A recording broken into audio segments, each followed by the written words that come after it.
Welcome to the ABF Journal Podcast. I'm your host, Rita Garwood, and today we're exploring a strategy that is increasingly vital for middle market companies caught in a bottleneck of distressed debt. As interest rates remain high and businesses find themselves burdened by layered debt, including the predatory impact of merchant cash advances, traditional turnarounds or expensive bankruptcies aren't always the fastest path to stability. In a recent article for ABF Journal, A Workout Without the Mess, When is Article 9 Restructuring the Right Path? The team at Second Wind Consultants explored how Article 9 of the Uniform Commercial Code can be used as a surgical tool to reset a company's capital structure. Joining me on the podcast today are Adam Duso and Jason Dinoff. Adam, who is CEO of Second Wind Consultants, will break down the mechanics of a prepackaged, out-of-court sale that allow a senior lender to exit a credit while leaving legacy liabilities behind. And Jason, who is CEO of KCP Advisory, a principal with Cornerstone Business Credit, and an asset-based lender himself, will provide the turnaround and credit committee perspective. In this episode, we discuss how Article 9 divorces a business from subordinate debt to create a clean borrowing base, how it effectively stops MCA providers from intercepting receivables, and why Jason warns that trying to grow a company before stabilizing a debt crisis is like trying to hang drapes in a burning apartment building. We'll also cover the specific red flags, such as a downward trend in debt service coverage ratios, that signal to a lender that it's time to stop the organic turnaround and start the Article 9 process. So with that, let's just jump into the interview. So Adam, the first question that I have is for you. In the article, you mentioned that Article 9 restructurings can solve the bottleneck in bank-to-ABL transitions. For our ABL listeners, how does this process help a new lender step in when the existing collateral doesn't fully cover the legacy bank's payoff? It's a great question. So the way Article 9 works is as it's an out-of-court process, it allows for a lot of flexibility between the negotiating parties. So we work a lot with senior secured lenders, often banks, that want to exit credits, but they don't have sufficient collateral to support 100% takeout on their loan. If we do an Article 9 on that business, we're able to divorce it of any debt junior to that bank lender and take out the collateralized piece of that loan by bringing in an ABL. So to the extent that the bank is collateralized, say 80% of their deficiency, they'll get in the Article 9 transaction, they'll get paid down that portion, and the remaining amount can be transferred over into the SPV that was created for the Article 9 transaction, and that portion can be paid out over time. So the bank doesn't have to write off the non-collateralized portion of the debt. They're able to take a non-performing credit, exit the debt on the collateralized piece, and get paid out over time on any portion that is not collateralized because any subordinate debt has been removed, and that can be reprioritized towards paying that second position debt. Thanks. And Jason, from a turnaround perspective, how does the ability to leave behind non-performing contracts and legacy liabilities under Article 9 provide a more credible borrowing base for a new specialty finance provider compared to an organic turnaround? And the Article 9 process is a powerful tool, and for the lender, the new lender on the other side of that transaction who is supporting this new financing, they're getting the best of what's left. They're getting those assets turned over with no liability. And basically, if the homework's been done, if the new company that is acquiring those assets has done the work with the critical vendors and with the parties, like a landlord per se, it can be almost a turnkey type of transaction, which gets rid of the things you don't want to have to deal with. You don't have to go through a claims process. You don't have to go through a protracted and a potential execution risk negotiation. You're effectively, from a credit risk profile perspective, you're getting collateral, and you're getting collateral free and clear under the UCC law statutes. And it's a remarkable tool for that reason, and certainly one of the ones we try to use when we can. So let's talk about deal mechanics. Adam, in the article, you highlight two case studies. One was an HVAC contractor and a diesel distributor, where the lender converted deficiency balances into subordinated notes. How do you structure those notes so they're viewed as performing rather than just hope notes by the credit committee? We do two things. One is we often work with FA groups that will stick on after the transaction. They've worked with the company previously and showed, based on historic financials and projections, what the business could responsibly pay in any sort of sub debt placement. So with that allows us to make sure that these notes are performing to the extent that they can, and based on projections would perform in different ways, whether it's be able to refinance that sub debt or at a certain time, go from interest only to principal and interest, create milestone payments. A lot of those things are derived by the financials of the business. By doing an Article 9 sale and stripping excess debt off of the balance sheet, you're creating a lot of room to have responsible coverage ratios with the first position lender, and making sure that if you stay within those responsible coverage ratios, what you can do for performing notes. Some cases that is coupled with a turnaround where not only do you have to realign the balance sheet, but performance has to increase, revenue has to go up. So those turnaround folks have to be able to do their part of the job, which is to improve performance, but doing that on a balance sheet that is cleaner, that has access to responsible capital, increases the likelihood of success. So there are times where it is truly a hope note based on future performance, but in most cases, there is some sort of interest-only performance or some sort of only temporary deferral while the company gets back to a performing status. And Jason, once the capital structure is reset, how much more operational alpha can you generate for the company now that you aren't spending all day negotiating with legacy creditors?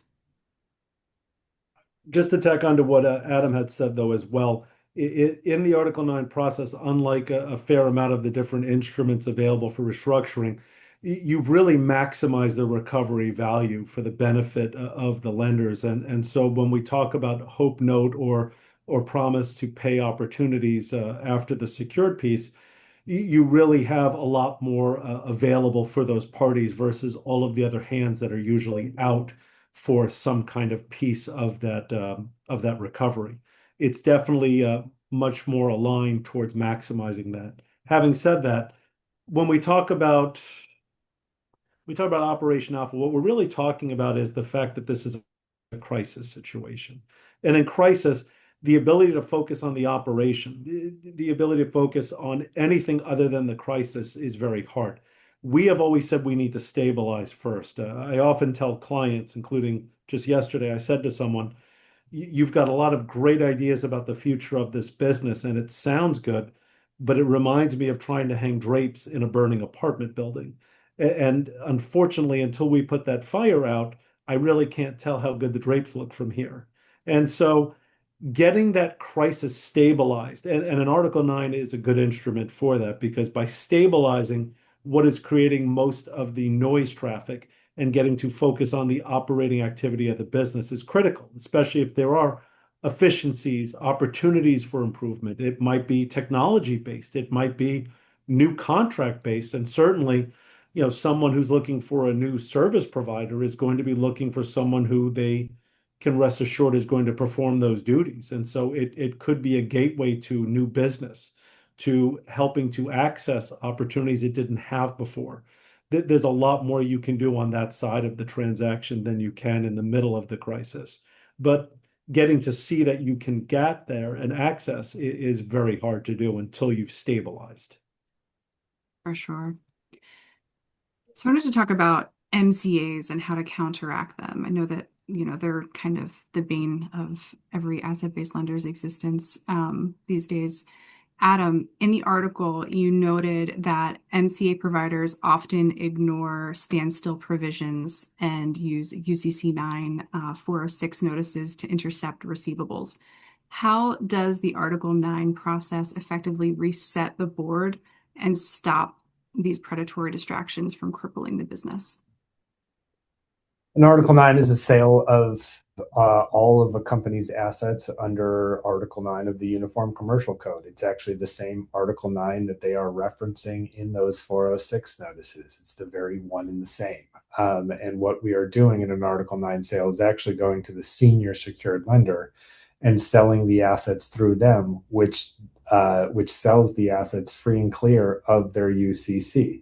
So if without a valid UCC on the collateral, specifically the receivables, your 406 notice is referencing a UCC which is no longer valid.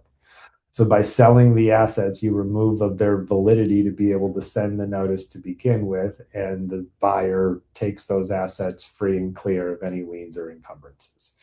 So from there, you can defend your collateral position with any number of ways with these guys, but it puts them from a legal standpoint as unsecured creditors on the receivables, which undermines the actual notice. So by working with the senior secured creditor whose collateral it actually is and having them dispose of that collateral in a prepackaged sale, you remove the ability for MCAs to be able to effectively send 9-406 notices. And Jason, when you're brought in as an advisor, how often do you find that a business is operationally sound but technically insolvent because of the layered capital structures that come with MCAs? This happens way too often, especially in the last few years. Constantly, they have found ways to continue to pile up multiple MCAs, sometimes from the same, sometimes from others. And it's not always transparent either. I mean, we have seen a lot of different ways that these MCAs weren't present, whether it's there's nothing actually filed, and so the lender's not aware, or in one case, we actually had a client who had a number of receivables that were uncollectible and was simply applying MCA proceeds that they kept taking out against these old receivables. So these really do create problems for companies. They're starved for working capital. I know they're desperate, and so they reach for desperate measures. But cash doesn't always solve a problem. Sometimes you have to work on another structure. You have to address the creditor directly. You have to negotiate with your creditors to do a payment plan. Or, as we've talked about with Article 9, you have to look at these kinds of options. Far too often, the opportunity to get a cash handed to you is just too exciting. It's just too quick a solution. And so people leap to it far too often. And this is the outcome of that. Let's talk about aligning stakeholders and considerations when you're working with private equity. And this could be for either one of you or both of you if you want to speak to this. For our listeners who are in private equity, Article 9 allows for a prepackaged outcome where the buyer is identified before the sale. How do you ensure that this satisfies the commercial reasonableness standards of the UCC while still protecting the buyer's interest in a clean and fast transition? I can go first if you'd like. There's a few ways we do that. One is commercially reasonable often defines down to adequate consideration. So making sure you have the appropriate third-party appraisals on the underlying business assets to make sure that the process is commercially reasonable by having an arm's length buyer who is paying adequate consideration for the assets. So that's kind of like the rule of thumb to making sure that you're on the right side of doing that. There are also other best practices that you can do. There is a form of an Article 9 sale that is a public sale. Running a public sale by practice, if you do the right measures and best practices, is commercially reasonable on its face. And there are other things that you can do, such as listing the business before doing a private sale or testing the markets in other ways that shows that this is the highest and best buyer for this situation that mitigates against any commercial reasonableness challenge. I'll add to that. The ever escalating costs of bankruptcy and some of the other processes has really led to a lot more intelligence and investment into understanding Article 9s and how lawyers especially can service their lender clients with it. So, the lenders have gotten smarter, and their lawyers certainly have, in supporting them by helping them prepare their defenses ahead of time, whether that's doing valuation exercises or bringing in an investment banker who's done some form of a marketing process to determine what opportunities are or aren't available. All of these things just lead to the defense of the process that it was the highest and best recovery for the benefit of the parties. And that really does help everyone with protecting themselves to the extent that there are challenges that are encountered along the way. They're usually far less than you would have had to deal with otherwise, whether through a bankruptcy process or if you had tried to do any other kind of composition type of plan with the creditors. So it usually winds up being cost effective in that regard anyway.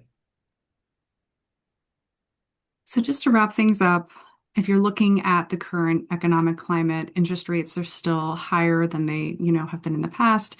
Middle market companies are increasingly burdened with all the layered debt like MCAs.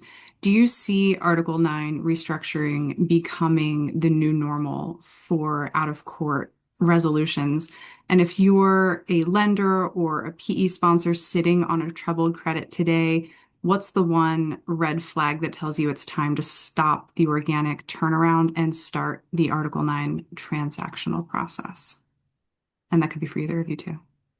I certainly think Article 9 will take a larger seat at the table for out-of-court restructurings. There's certainly a higher and higher demand. We've seen it, especially in the last few years, year over year, creditors and debtors alike looking for alternatives outside of a court-appointed process.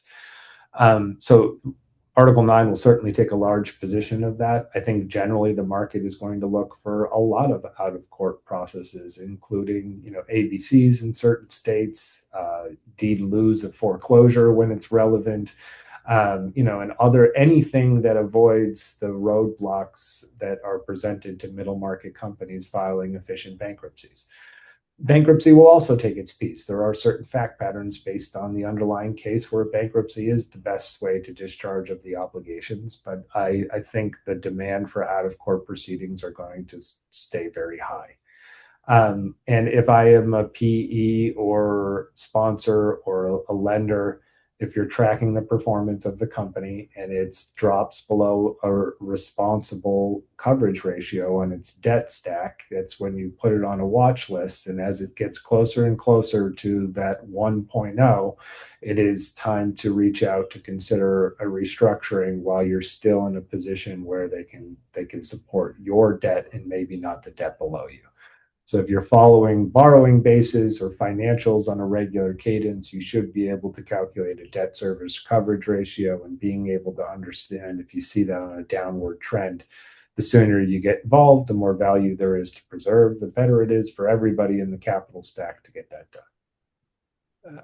I agree with Adam, and I think we're there to answer the question.